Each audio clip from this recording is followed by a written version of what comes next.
Baik, sekarang kita akan melihat lebih jauh mengenai apa yang dimaksud sebagai fasor.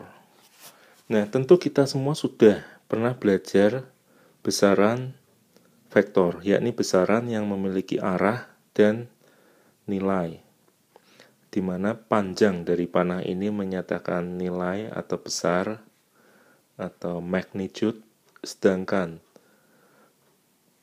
kepala dari panah ini menyatakan arahnya. Nah, fasor merupakan besaran seperti suatu vektor yang kita buat bergerak melingkar terhadap sebuah pusat rotasi. Jadi dapat dibayangkan fasor itu seperti suatu radar. Kalau kita mungkin pernah melihat di film-film ada radar yang berputar, nah seperti itu kira-kira fasor. Jadi di sini besar dari fasor tersebut selalu tetap, namun arahnya selalu berputar.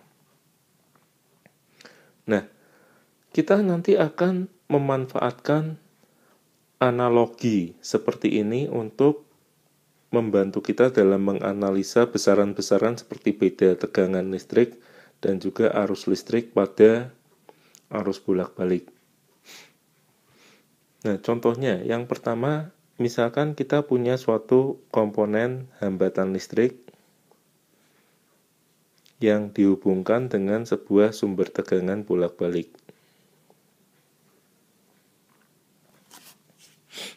Nah, kita sudah belajar kalau ada hambatan dihubungkan dengan suatu sumber tegangan, maka pada rangkaian ini akan dialiri arus listrik. Jadi, sekarang pada hambatan R ini ada arus yang bergerak atau yang mengalir, kita sebut misalkan IR.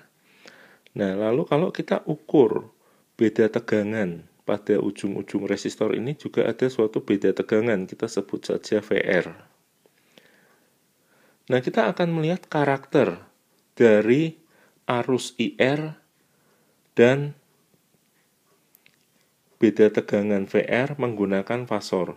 Jadi, untuk sumber tegangan bolak-balik ini biasanya dinyatakan memiliki sebuah fungsi sinusoidal, misalkan suatu nilai maksimum Vm dikali sinus omega T. Nah, jadi kalau misalkan sumber tegangan tadi kita hubungkan dengan sebuah hambatan R, jadi pada rangkaian itu hanya memiliki suatu nilai hambatan R, maka tegangan VR nanti juga akan memiliki suatu fungsi, yakni bernilai V maksimum dikali sinus omega kali T, di mana ini bisa dibayangkan omega kali T adalah sudut yang dicapai, ditempuh. Demikian juga dengan arus IR memiliki suatu fungsi, yakni suatu nilai maksimum dikali sinus omega T.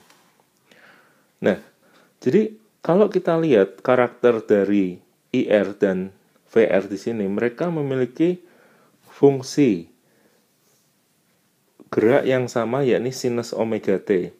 Jadi kalau misalkan kita bayangkan ada dua fasor, yang pertama fasor untuk beda tegangan VR. Nah, fasor ini seperti kita putar dimulai dari posisi sudut 0 derajat ini, kemudian dia bergerak berlawanan jarum jam, dan seterusnya. Nah, ketika kita proyeksikan nilai dari tegangan itu ke sumbu yang ada di sampingnya, maka kita akan dapati suatu grafik, yakni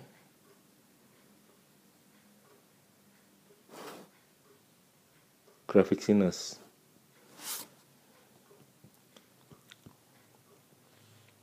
Jadi ini kita lihat bagaimana proyeksi fasor VR di bagian samping ini. Nah, jadi sama seperti grafik sinus. Nah, sekarang yang kedua, kalau misalkan arus pada hambatan tadi juga memiliki fungsi yang sama, yakni sinus omega t.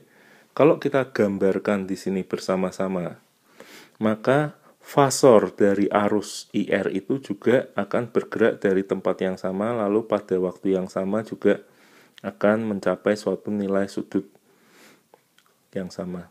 Nah, ini kalau kita proyeksikan nilai-nilai dari fasor, proyeksi dari fasor IR, maka akan membuat suatu grafik sinus juga, tentu dengan nilai puncak atau nilai maksimum yang berbeda. Namun dari grafik ini dapat kita lihat bahwa antara fasor tegangan VR dan fasor arus IR, mereka selalu bergerak bersama-sama untuk menghasilkan kurva yang berimpit seperti ini. Jadi ini tidak ada perbedaan fase. Nah, sekali lagi, fasor dari IR dan VR itu selalu setiap waktu akan menunjukkan arah yang sama. Kalau misalkan pada waktu tertentu ini fasor VR, nah di sanalah juga fasor IR. Terus kalau misalkan VR ada di sini, demikian juga di situ ada IR dan seterusnya. Lalu misalkan di sini ada VR, nah ini berikutnya IR. Jadi sekali lagi, antara fasor beda tegangan VR dan IR selalu berimpit dan bergerak bersama-sama, berputar.